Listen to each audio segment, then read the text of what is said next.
34-year-old Sarah Bennett had once believed life would always be simple. She worked as a pediatric nurse, loved gardening, and dreamed of watching her two children grow into kind adults. Her husband, Daniel, repaired cars at a local garage. They weren't rich, but every Friday they celebrated with homemade pizza and movie nights. Life felt complete. Then everything changed. One rainy evening, Daniel was driving home when another driver, distracted by a phone, crossed the center line. The accident took Daniel's life instantly. In a single night, Sarah lost her husband. 8-year-old Emma lost her father. 6-year-old Noah lost the hero he admired more than anyone. Their world shattered. Months passed. Hospital bills from the accident arrived. Insurance paperwork became a nightmare. Rent increased. Food prices climbed. Sarah worked double shifts, often returning home after midnight while exhausted neighbors watched the children. She smiled at patients every day, then cried herself to sleep every night. She never wanted Emma and Noah to know how frightened she truly was. Every evening, she counted coins in an old glass jar. Sometimes she skipped dinner so her children could have enough. She quietly whispered, "Please, just let me make it through one more week." Emma noticed more than Sarah realized. Children often understand pain without hearing the words. One afternoon, Emma found her mother sitting in the kitchen staring silently at unopened bills. Sarah quickly wiped away tears. "I'm okay, sweetheart." Emma nodded, but she knew. At school, Emma stopped asking for field trips. She wore the same sneakers despite holes near the toes. When classmates bought lunch, she quietly ate peanut butter sandwiches packed from home. She never complained. Instead, she worried about her mother. Across town lived 70-year-old Margaret Ellis.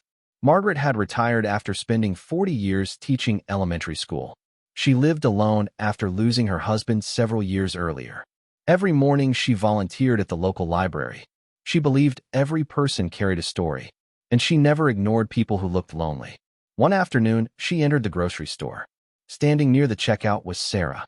Sarah slowly removed groceries from her cart. Milk, bread, rice, eggs, apples, one by one. Then she checked her bank balance. Her face turned pale. Quietly, she returned the apples, then the eggs, then the milk. Only bread and rice remained. The cashier looked uncomfortable. People in line sighed impatiently. Sarah forced a smile. "I'm sorry." Margaret watched silently. Most people looked away. Margaret stepped forward. "I'll take care of the rest." Sarah immediately shook her head. "No, thank you. I can't accept that." Margaret smiled gently. "My husband always told me that kindness grows when shared." She handed her card to the cashier. "No arguments." Sarah's eyes filled with tears. "You don't even know me." Margaret softly replied, "I don't have to."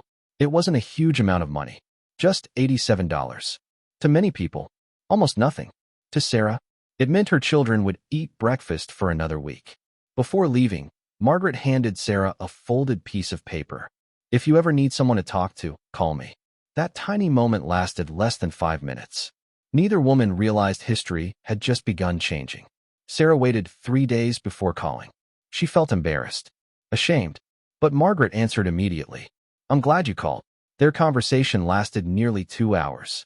For the first time since Daniel died, Sarah spoke honestly. She admitted how scared she felt. Margaret listened without interruption. Sometimes the greatest kindness isn't money. Sometimes it's simply listening. Over the following weeks, Margaret became part of their lives. She helped Emma with homework. She taught Noah how to bake cookies. She watched the children while Sarah worked extra shifts. The apartment slowly became filled with laughter again. Emma even began drawing pictures with smiling faces. One drawing showed 4 people holding hands. Sarah looked confused. "There are only 3 of us." Emma smiled. "The 4th person is Grandma Margaret." Margaret quietly wiped away tears. She hadn't heard someone call her grandma in years. Winter arrived. Heating costs increased dramatically. Sarah received another frightening notice. If she couldn't pay rent within 10 days, they would be evicted. She panicked. She searched for second jobs, worked overtime, sold jewelry, skipped meals again. Still, it wasn't enough. That night, she broke down completely. Emma hugged her tightly. "We'll be okay, Mom." Sarah wished she believed those words. Margaret couldn't stop thinking about them. Instead of simply writing another check, she decided something bigger had to happen. She visited the community center. She spoke with church volunteers. She contacted former students. She called local businesses. She never asked for charity. She simply told Sarah's story, not to create pity, but to invite kindness. Something amazing happened. People responded. A grocery owner offered free food for 6 months. A mechanic repaired Sarah's old car without charging. A landlord postponed rent. Teachers collected winter clothes. A dentist fixed Noah's painful tooth. A bookstore donated children's books. Neighbors anonymously left gift cards. Even strangers mailed encouraging letters. One small kindness had become hundreds. Sarah stood speechless. She couldn't believe people she had never met cared about her family. Margaret smiled. You see, kindness is contagious. Months later, Sarah received unexpected news.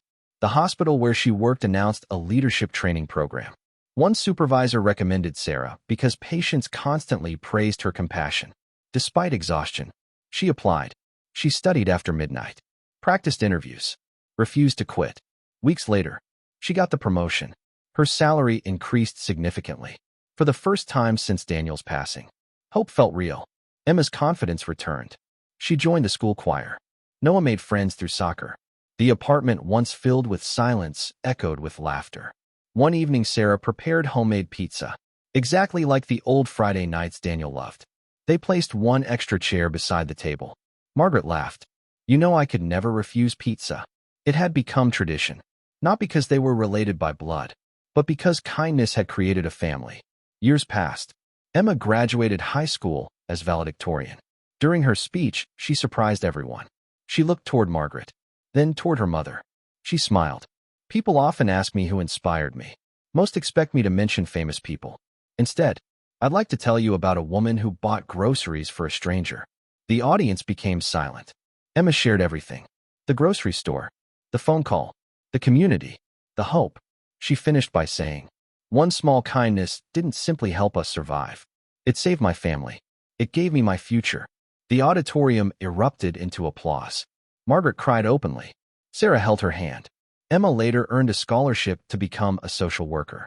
Noah chose to study medicine. Both dedicated their careers to helping families facing impossible situations. Whenever someone thanked them, they smiled, because they understood something most people never discover. Kindness always travels farther than we imagine. 10 years after that grocery store encounter, the town opened a community center. Its mission was simple, helping struggling families before they reached hopelessness. The building carried one special name, the Margaret Ellis Family Hope Center. Margaret stood before hundreds of people during the opening ceremony. She looked embarrassed by the attention. I didn't do anything extraordinary. Sarah gently interrupted. You bought groceries. Margaret laughed softly.